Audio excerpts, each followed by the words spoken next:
Hello, and welcome to this next topic explainer video for Strategic Business Leader. And this one is on internal control systems. My name is Ashim Kumar, and I'm an ACCA expert, SBL tutor. So, welcome. Now, as always, I just want to set expectations. This is not a full teaching video, nor is it a full question debrief video. The aim of this series of recordings is to basically put each of these topics that we address in the context of the much bigger SBL syllabus.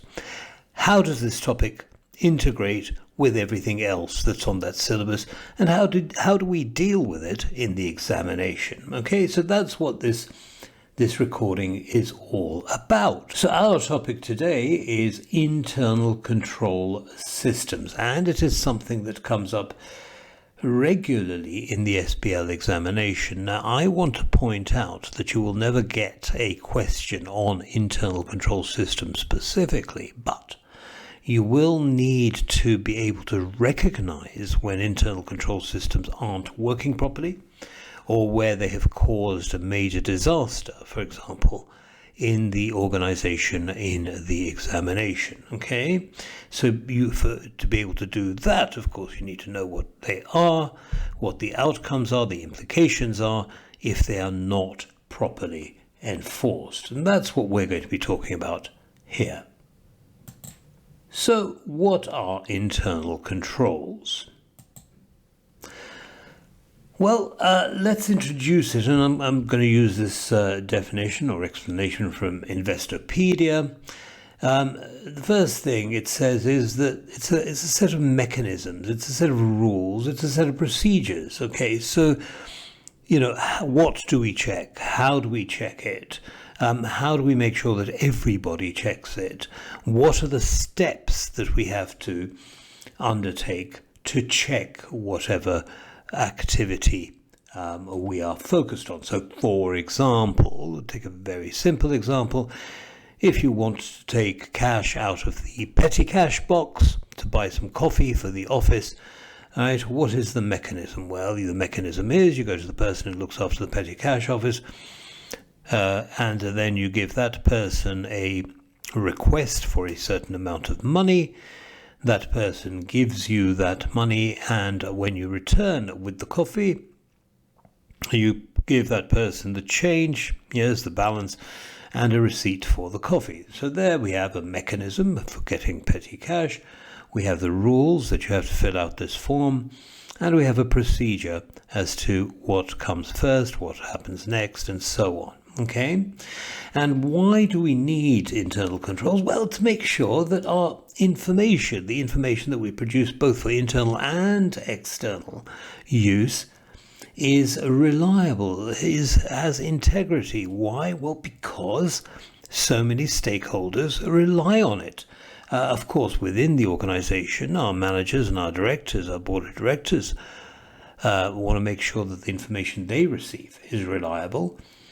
But also the government, for example, our customers and suppliers will want to make sure, the banks will want to make sure that the information that they receive from us, it has integrity. And the third main reason or description of an internal control system is that it promotes accountability and prevents fraud. Okay, well, that is if it's done right. Okay, so someone is made responsible for each activity in the organization, each process in the organization, and if something goes wrong with that process, then that person needs to explain what happened.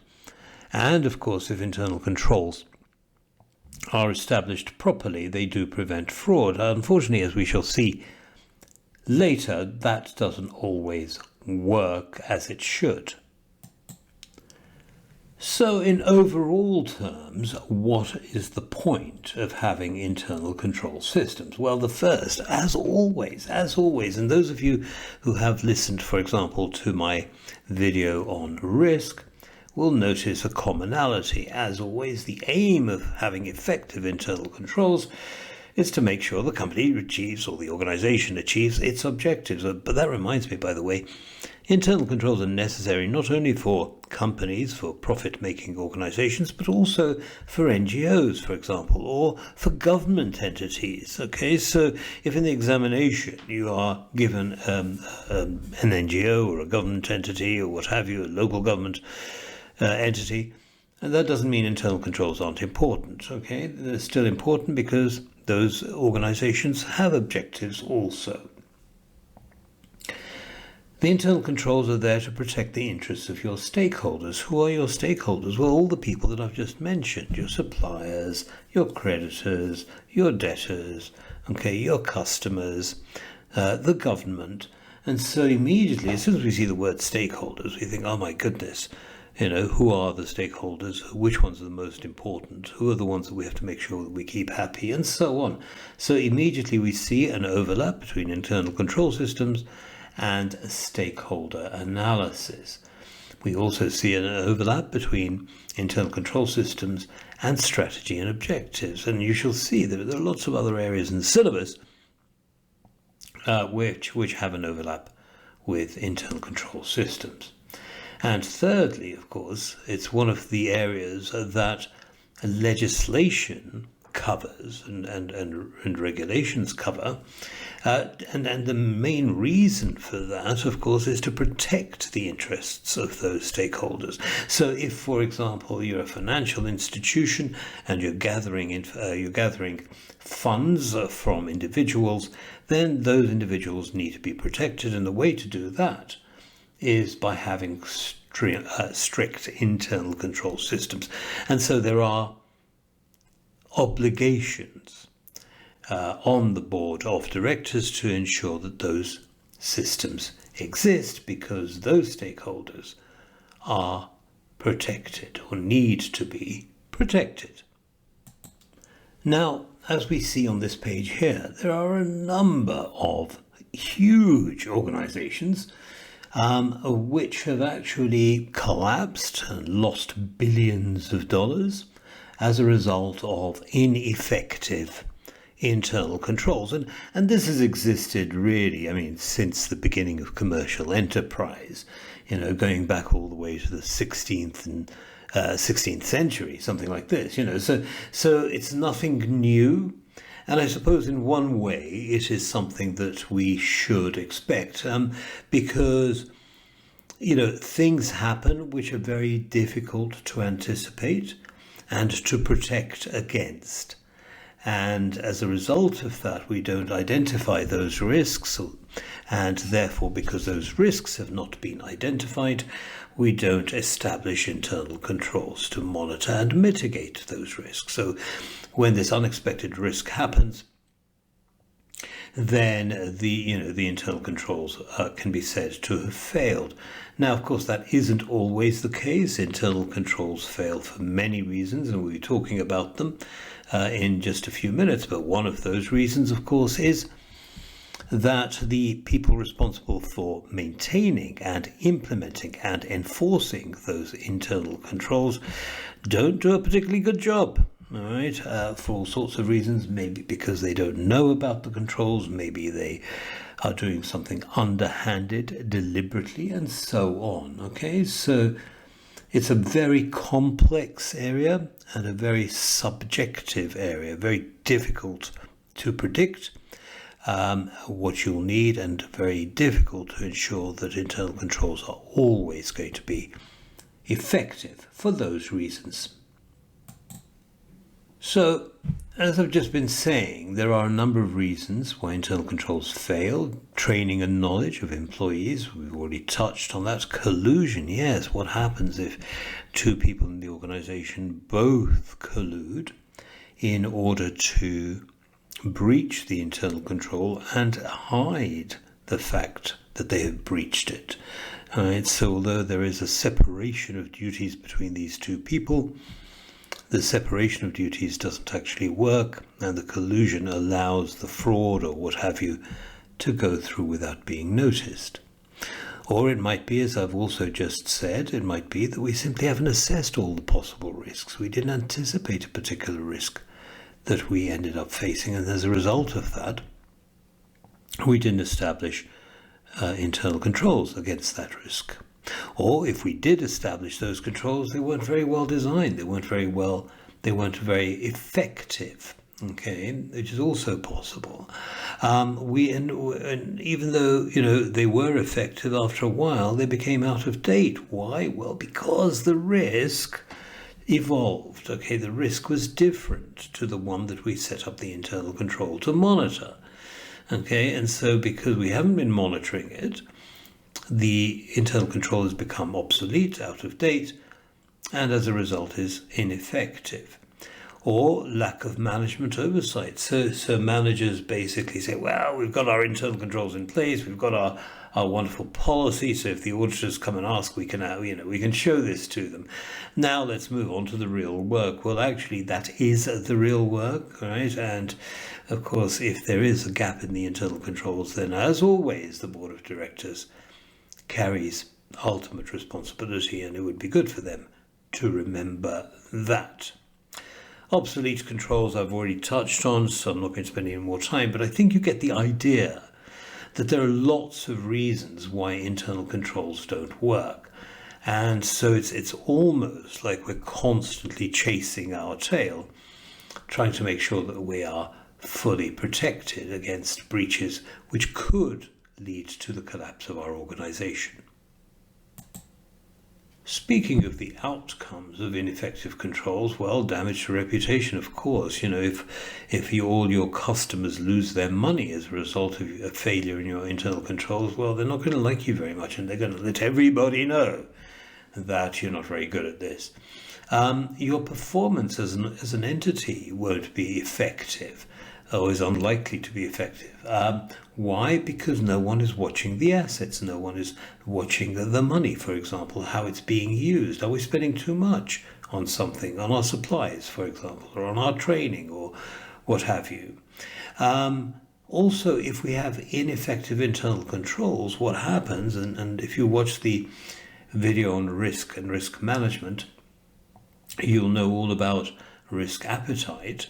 What happens is that the internal controls don't keep the risk levels down to the level of risk appetite that the board of directors and other stakeholders have identified. And if that happens, then the risk levels are way too high, and the outcome, the result of that risk actually materializing may be too big for the organization. Or our mitigation hasn't been done properly. Yes, the controls aren't effective.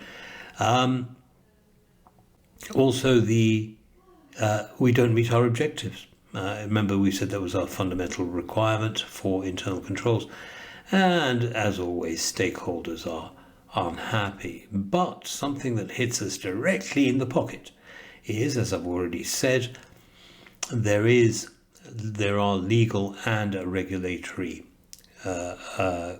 controls and obligations on the board of directors of organizations, and if those regulations are not met, then of course the board of directors will be held personally liable. And the thing is, it's a strict liability criminal offense, which means that the board of directors could be sent to prison, and that has happened. Okay, Bernie Madoff, when you can read about Bernie Madoff, was sentenced to 150 years in prison. Although that was fraud, but nonetheless, it shows you how seriously the government takes internal control systems, fraud, and so on. So, knowing everything that we do, how do we go about developing an internal control system? Well, there are lots and lots of moving parts with this. All right, and so we need to kind of, for each circumstance, for each situation,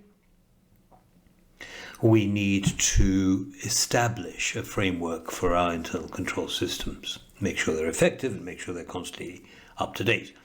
So first of all, we need to understand that the internal control system is an integral part of the risk management process. Okay, it goes with risk management, it goes with risk appetite, it goes with setting up risk mitigation and so on. It's connected also to our legal and regulatory obligations. So we need to make sure that somebody's always watching out. Have there been updates to our obligations on that front? If so, are our internal controls in place? Oh, and by the way, who's responsible for who's responsible for making sure that they are all in place? Now, typically what you will find is that either the risk committee or the audit committee, again, remember sometimes the audit committee will carry on the role of the risk committee. But if you're in an industry where there's very high risk, then a lot of companies will actually have a separate risk committee. So the risk committee's job is to ensure that internal controls are being monitored, they're being kept up to date, they are in line with all of our legal requirements and so on. And then essentially what they will do is they will delegate the authority to check all of that to the internal audit function. Okay? Now that point links with the next one, effective internal audit and corporate governance structures. Now remember that board committees are part of our corporate governance structures. So we see here an overlap between internal control systems and governance. And we know that governance is a big area in our syllabus. And so we see the overlap here. So we see that internal controls are all over the place. They are going to impact risk management, corporate governance, stakeholders, already all these areas.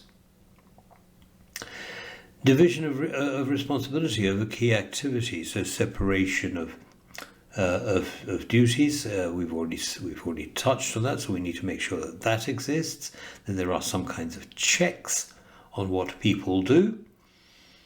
We need to make sure that there is an effective education and training program for employees, and they are kept up to date, which would include, of course, newcomers to the organization. So this might be part of their initial induction process.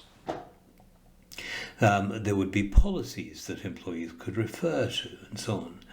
Now, being compliant with internal controls must be embedded into the culture of the organization. If it isn't, then people will simply not apply those controls. It won't be the way they normally behave. And if that's the case, then the risk of a breach of those controls increases dramatically.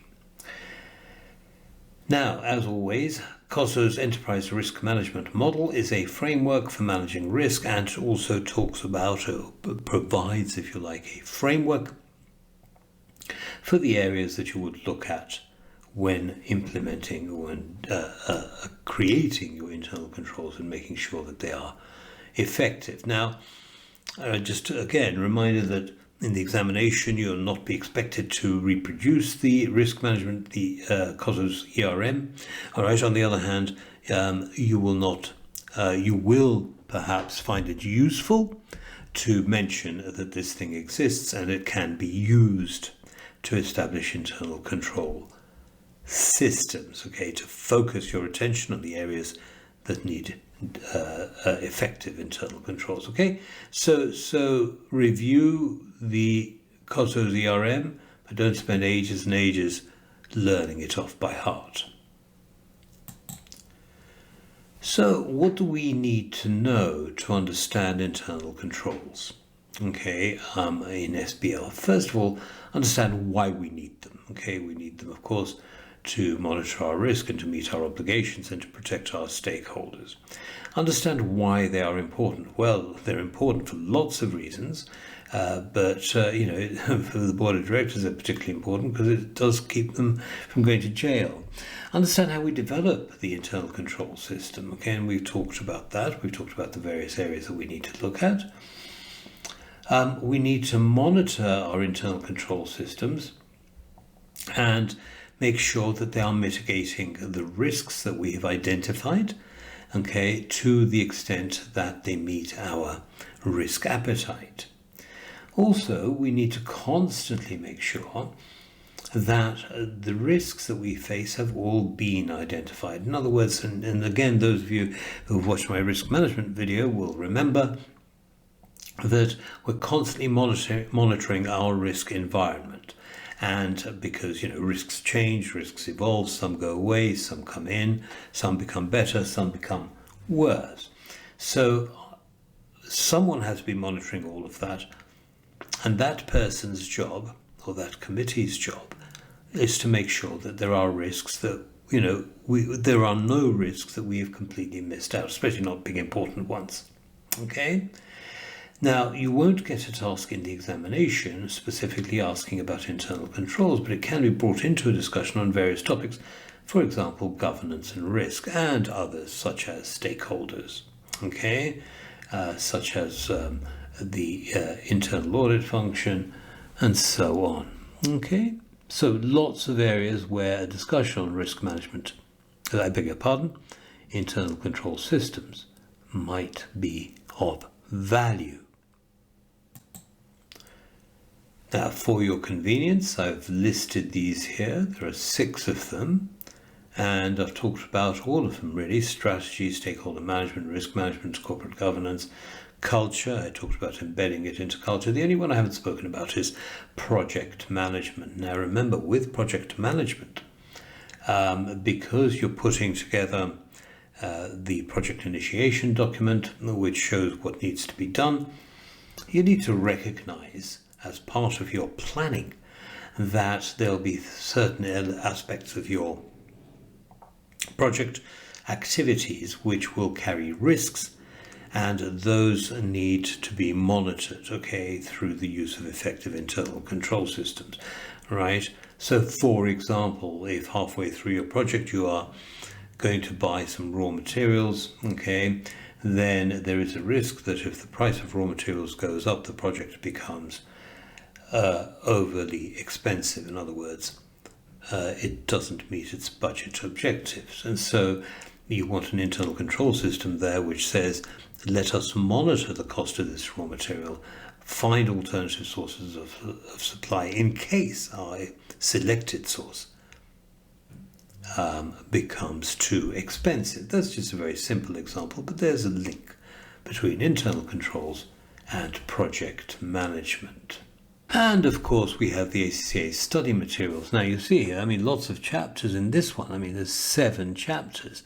And the reason I put all 7 chapters from the ACCA study materials was because internal control systems have something to do with all of them. Okay, public sector governance, we've mentioned that already. Strategy, we've mentioned that already. Agency and stakeholders, yes, we talked about all of that. But again, I'm reiterating the fact that internal control systems are critical across the SBL syllabus, and therefore be ready to speak about them where relevant, where they add value to the answer that you are creating. Plus, of course, there is a dedicated chapter to internal control systems. That's chapter 18. And as always, I remind you that there are quizzes and so on, and brief notes that you can make on each of these chapters. All right, so it is rather fun, but it is there for you. It also talks about the COSO framework in a bit more detail. So to summarize what I've been saying about how they appear in the exam, never directly. Okay, they never appear. You never get a question saying, what is an internal control system? All right, but an understanding of what internal controls are and their importance across a range of areas must be demonstrated. And I think I've clarified that a few times. If you're talking about risk, you can probably put in something about internal controls. If you're talking about project management, you can put in something about internal controls. Talking about stakeholders, you can put in something about internal controls, and the list goes on. Let's have a look at a couple of, one actually, past exam question. There are others, but they're all to do with risk, similar to this one. So here we have a 34-mark question, part B. Says, identifies the risks for NT of moving into the computer games industry and recommends suitable ways of managing those risks.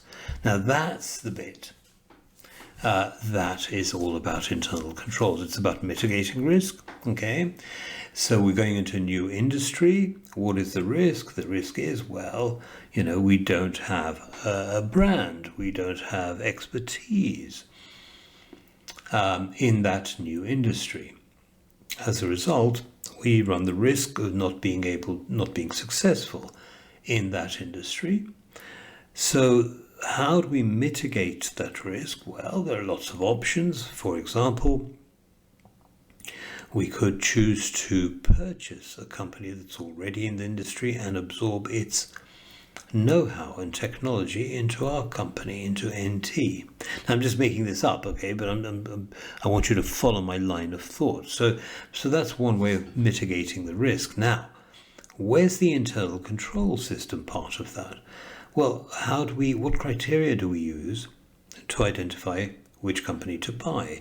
What skills do we need to have? Let's make a list of the absolutely essential areas that we need to include in our in the acquisition that we make, and so on. Okay, so in that way we develop a framework to determine what kind of organization, what kind of skills we require, and then we use that framework to control our decision about how we select the organization, how we acquire it, how we embed it inside our organization, and so on. There is a whole series of controls in place there. So you see, it's not at the obvious level. When answering the question, you need to dig a little bit deeper, go down 1 or 2 steps from the wording of the question. So I hope that makes sense. And that, ladies and gentlemen, is all that I have to say about internal control systems and how the topic fits into the SBL syllabus. I hope you found that of value. Goodbye for now.